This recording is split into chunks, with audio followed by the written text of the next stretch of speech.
matters the most is that when the SDR and the account executive or sales executive, when they are working together and they are friends, that's how you get the best outcome. OG, y'all new to the game.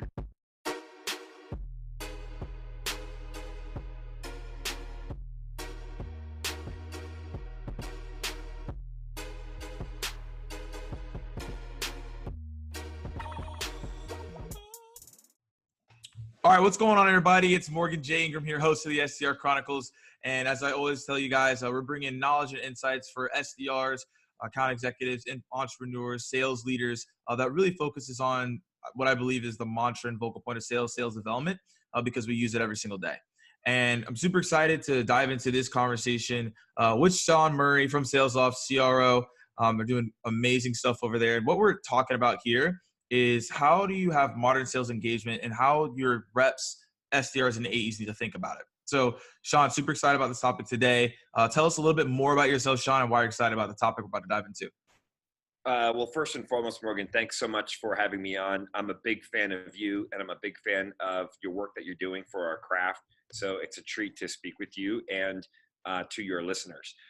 Just a bit of background on myself. As you mentioned, I get to serve as the Chief Revenue Officer for Sales Loft. I've been here for just about under a year. We've experienced and enjoyed some explosive growth since I've arrived, and it's just a fun journey to be part of.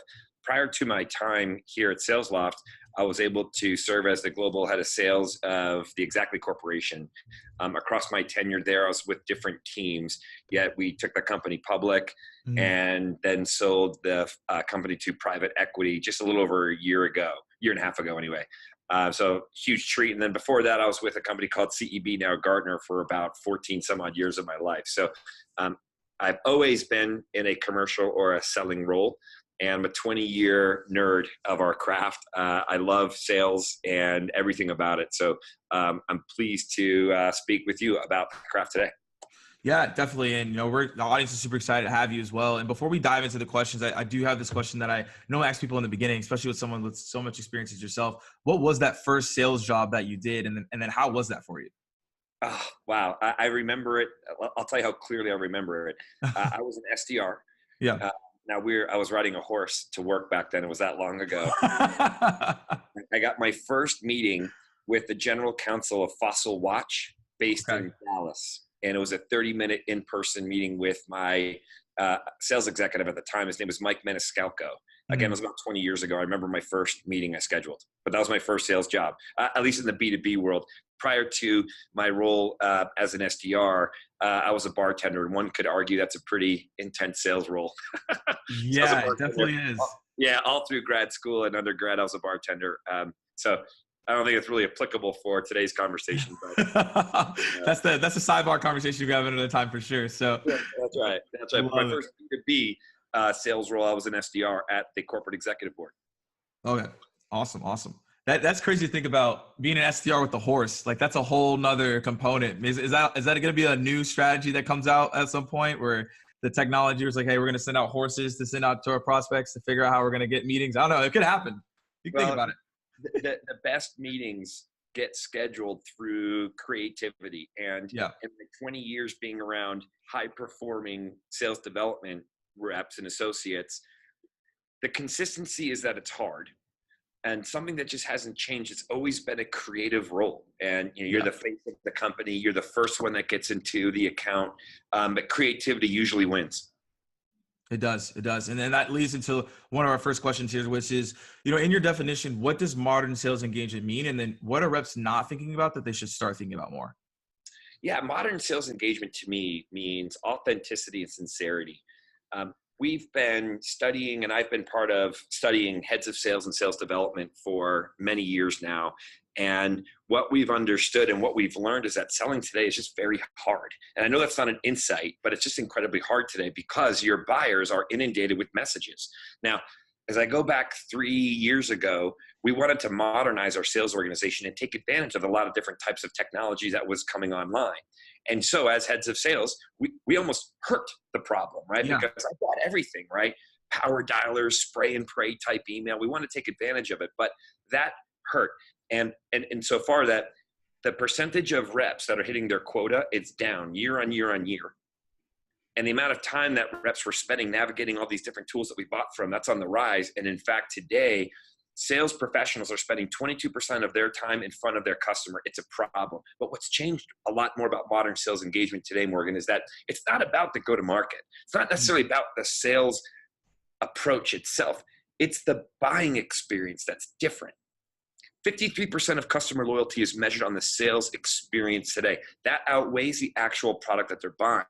And so when I think of modern sales engagement, it is driving scale, of course, but reaching your buyer where they are and the way that they want to buy and connect with you.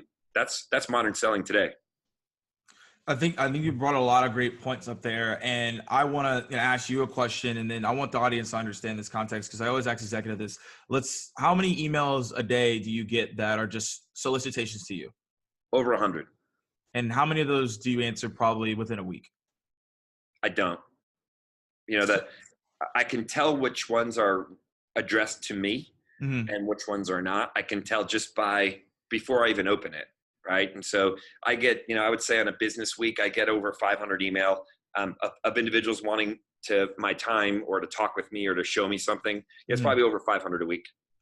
And then within that, what do you, because we talked about, hey, creativity out of the box, like what is some stuff that maybe has stood out, as you've been in these executive positions? And then also, what are you seeing that you're like, okay, I know that's in a cadence or things of that nature?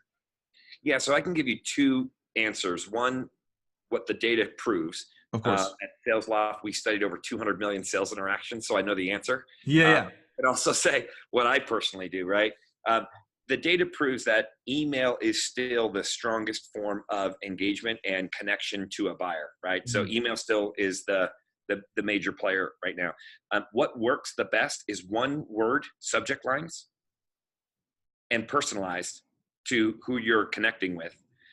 What we also know is that inside of the email, 20% of the content of the email should be personalized, right? So you can have some boilerplate, because if you spend too much then of that 20% personalizing it, you're just wasting your time. Yeah. And if it's not personalized at all, those are the ones that don't get a response. So to answer your question, the ones that I would respond to that grab me are one of relevance, and that's personalized to me, right? Interests that I have. I mean, I've got breadcrumbs all over the internet, right? So things that are personalized to me and that's relevant of things that I'm thinking about right now.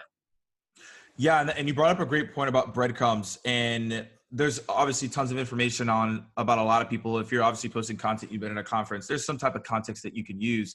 And there's two questions that go into that is, one, why aren't people using more of that context when you can easily probably Google you and find a talk that you've done to then do some research? And then also two, just because someone has done that research and maybe they actually come with a personalized note, would you respond to them and be like, hey, I appreciate that outreach? Or if like you're just not ready to have a conversation, you'll kind of be like, hey, I just don't want to respond. Yeah. So to your first question, why are reps not spending more time doing that research? It's a great question. They should. Yeah.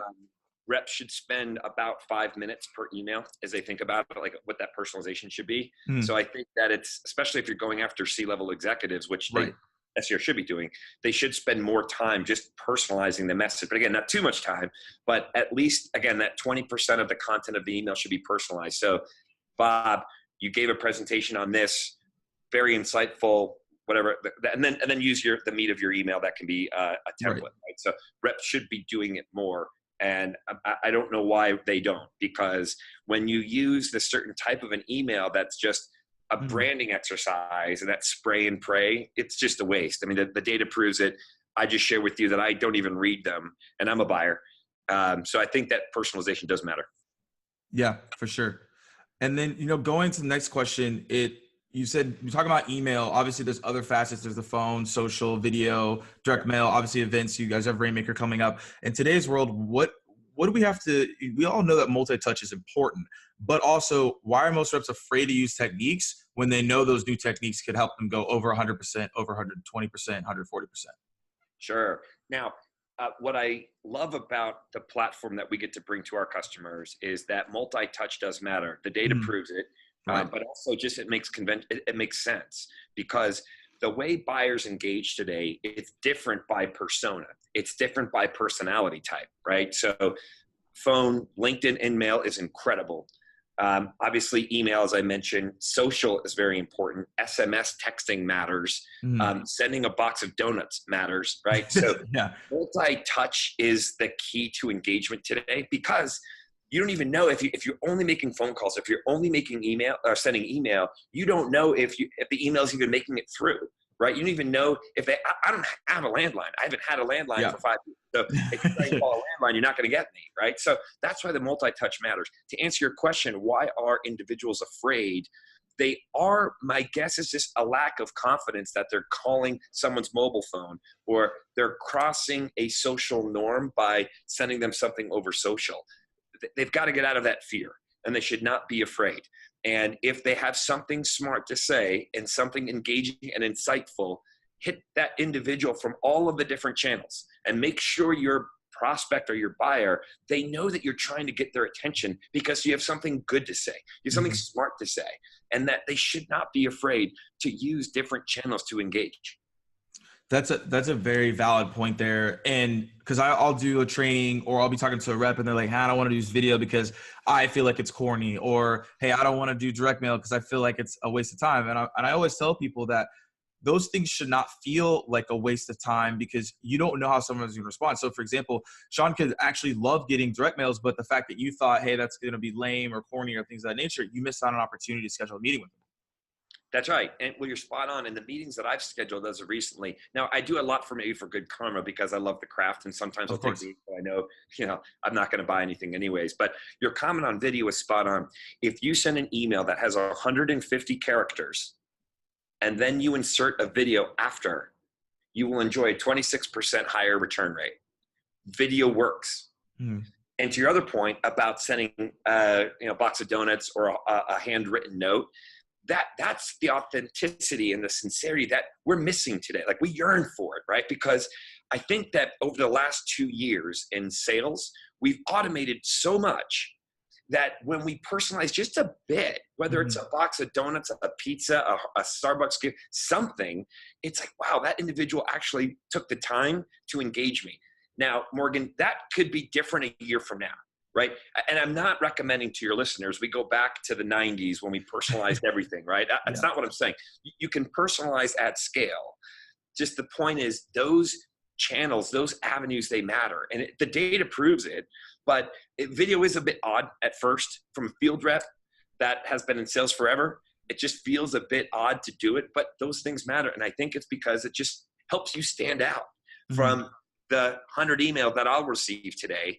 If you give me a video with a one-word personalized subject line, I'll listen to it. I'll watch it. And if you say something cool, if you say something insightful, I'll respond back. But it's not just the channel of the connection, right? You have to be insightful. Yeah. And you mentioned this multiple times, and now I'm super curious. One-word subject lines. Can you talk a little bit about why? Is there like a psychology behind that? Because that's very, very interesting. And I want to hear more about, obviously the statistics never lie, the data never lies, but I'm so curious to see why you think the one word is so effective. Yeah, no, it's the data proves, again, let me explain the data a bit, right? So we studied 200 million sales interactions. So one would argue that's statistically relevant. It's a lot. Yeah. And what we wanted to measure is, let's use email for example, because it's a one-word subject line. What we measured is the length of the response. We characterize that as successful. So that was part of our criteria. Now, it's a little bit of a head fake, because someone could have written back, I hate you, you're terrible, stop emailing me, do not contact. Right. We characterize that as successful. So it's directionally correct. Anyway, what we found was that the one-word subject line received the highest response rates. Now, the reason why my hypothesis, the reason why that is true, is because it's easy to personalize one word. And it just stands out a bit more, right? Because if you were to look at your email right now, in your inbox, the subject lines are absolutely more than one word. I would say 90% of them are more than one word, unless it's from a buddy saying, Morgan, with an exclamation point, right? Right. But it stands out, and it's just something different, because you would argue that is something that is personalized, because a lot of companies try and cram in so many things in the subject line because they want you to open it. But the data shows that that's actually not a good plan. I've never even like thought of it that way, but that actually just makes a ton of sense. And I think it even goes back to when you're thinking about handling objections on the phone or even through social, it's the stuff that everyone is not doing that's actually going to stand out the most, because what most people do is, I did this when I first started as an SDR. I was like, I'll type in like, what should I do as an SDR? Best tactics. And I'll take those best tactics, but all the other reps have looked at the same thing. So everyone's doing the same thing. So essentially you have a good tactic. It just doesn't work because everyone decided to do it. Yeah, that's right. Well, you've got so many incredible listeners and talented individuals, and it will be really funny that in 30 days from now, the one-word emails won't work anymore because we're all now going to send email that's one-word subject lines. And so that will be, everyone will realize that like, oh, I don't want to get those anymore. So exactly. Then we're creating trends on your podcast. We're going to do like the one-letter subject line or something. It's going to be ridiculous. Like having like exclamation points, numbers. I don't know. It's going to get crazier as it always does. Yeah, that's right. So, as you've evolved actually throughout your career, and obviously now you're CRO, you're handling customer success, you're looking over your sales development org, and you're also your account executive org. How can SDRs and AEs work together to have a meaningful contact strategy, and also within that towards a prospect? Yeah, I really like this question a lot. And again, 20 years I've been around high-performing, high-growth sales development teams. The biggest team I was part of was about 300 sales development reps. Right. Today we've got, a few dozen. And it's the consistency is that it's hard. I've been studying alongside my colleagues, Kyle Porter and Jeremy Donovan. We've looked at every scenario, every data point. I've personally tried just about everything with sales development, insourcing, outsourcing, and bring it back in, bringing it back out. Different pods, round robin. I've tried a lot of different things with sales development. The takeaway that I've learned is I don't think that there is a right or a wrong answer, right? It all depends on your business and your maturity of your company and those things. Here's an insight that I found with sales development and account executives or sales executives on how they can have the best productivity. The key word I'm going to use, it's not very technical, but the key word is when they are friends. Right? That is how I've measured of all of the data points I've studied to maximize development, sales development. What matters the most is that when the SDR and the account executive or sales executive, when they are working together and they are friends, that's how you get the best outcome. I really enjoy and value the 2-to-2 ratio where you've got 2 SDRs with 2 account executives. That is a great risk. It avoids a lot of risk if one sales development rep were to leave or get promoted, or vice versa on the sales executive, they were going to leave or get promoted, whatever the case might be. That 2-to-2 model is incredible, but making sure that they are working together and that the data of all of their connections that they make, where they're sending an email, a LinkedIn email, a phone call, that data is stored in your CRM so that the right hand knows what the left hand is doing. But for all the leadership that's listening to your podcast, that was my best takeaway. And I know that sounds very conventional and not that insightful. But when you look at your teams today, making sure that you've engaged and allow the SDR and the rep to build trust with one another and that friendship, that's what matters. I think that's super critical because there's so many organizations that have battles, right? The SDRs are like, no, the AEs aren't closing. And then the AEs like, well, the SDRs aren't selling quality meetings. And then it just becomes this internal battle in sales, which you don't need. You're not going to obviously be able to hit your numbers if your SDRs don't want to send opportunities to the right people. And then your AEs don't want to take opportunities because they don't like that SDR. So I think it's essentially, how do you get ahead of that when, let's say there's an SDR that is sending over bad opportunities and all the AEs know it, but you have to have that conversation with the SDR, or is it with the AEs like, hey, we're still working on this person? Like, I know those things happen in organizations. I want to curious to see what your thought process is to handle those debates when you have an AE who doesn't want to take opportunities or SDR sending over bad ones. Yeah, sure. So great question. I could probably talk about it for a couple of days. I'll try and send it as succinct as I possibly can. So first, it goes back to coaching. Yeah. I'm a fan of coaching and not training.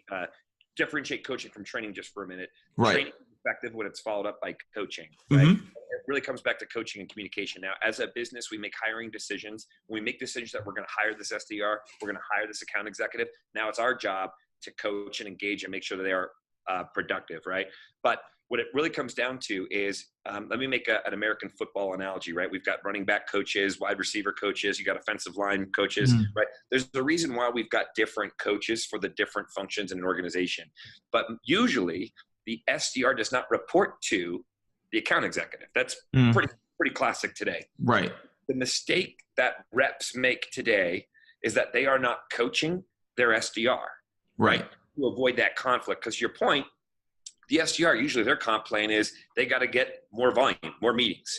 And the sales rep, they're commissioned by closing deals, right? So there's that natural conflict that they want better leads and the SDR just wants volume. So I get that. But the mistake that reps make, and there's a term that I'm going to use here, it's one of my favorites, it's accountability without ownership. If I'm a sales rep, I am engaging with my SDR and I am coaching them often on how to get in with that executive or how to get in with that team, because they cannot succeed without their SDR and vice versa, right? And that's when I go back to the friendship and making sure that they're working together. But I would encourage your listeners that are the reps that are on the call to engage their SDR in a new way and coach them. I don't care if they report to you or not, because my guess is that they don't. But the ownership to develop that SDR. And for the SDRs that are listening, they've got to upward manage their rep, because most SDRs that are listening, I hope they want to get into sales. I hope they want to have their own territory one day, or their own quota, right? And so they need to learn from their sales executive or their account executive that are working for and ask for that coaching. And hey, maybe they take them out for dinner or for a coffee, the quid pro quo, what's in it for the rep if they engage with that SDR. So I'm rambling a little bit here because it's a great question. Yeah. But take the manager out and just engage with one another and just coaching. I think that's actually really, really good what you said there. And in our previous organization, we were at Terminus, we had SDR mentees and then we had AE mentors. So as you were growing within your SDR career, it was like you had to be 6 months in and then basically be paired with an AE who you have active mentorship. Now, there was requirements like every week you have to meet, but some people took that above and beyond, and they actually became really good friends, and that they actually became really good AEs because of that. So I 100% agree with you that a lot of people need to think about building a real partnership with your SDRs and AEs, which we had an episode about that.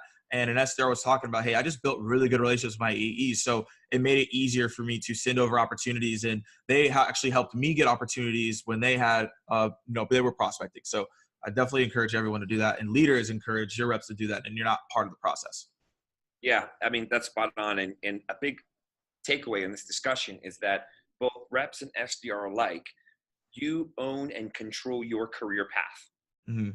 The company that you work for, that leadership team, they are hopefully doing a great job at building career pathing documents and plans for their employees, right? So, but having said that, the manager or the leadership team, they don't own anyone's career path, the individual does. So if for the SDRs that are listening that struggle with that relationship with their account executive, they have to realize that they own their career path. And if they want their AE that they've been matched with, if they want that AE to be successful, they've got to leverage their persuasive skills and get what they need from that account executive, because they control their career path. 100%. And then within that question too, how can executives get involved? And then also, how are you getting customer success involved so that the sales professionals actually have good context and data to reach out with? Yeah. So let me make sure I'm answering the question the right way. So how can executives get involved with that partnership? Was that the question? More so, how can executives get involved with the modern sales engagement process as a whole? And then also, how can customer success be a part of that? So it's part of the original question, not part of the SDR AE relationship. Got it. Understood. Yep. So I'm in the sales engagement space, and I get to work with hundreds of organizations all over the world about modern sales engagement. And what I've seen is some observations, and I'm trying to encourage your leadership that are listening to the podcast to take some action. The better sales organization, the best sales organizations that I talk to, their CRO or their head of sales is wildly involved in their go-to-market sales engagement strategy, right? It's a category, it's a strategy. The ones that are underperforming, they delegate the sales engagement decisions to their management team. That's a big mistake. And what executives should do is they should understand what their sales engagement strategy from sales development and before sales development, what those strategies are, what messages they want out in the market, because nothing happens at their company until the SDR schedules a meeting, because you don't get the sale. You don't get to learn anything about the sale. You don't get the renewal. You don't get the testimonial. Nothing happens until the SDR books the meeting. So I would encourage all of your listeners that are executives to take a moment and revisit their sales engagement strategy, because that's what I've seen the best companies do today.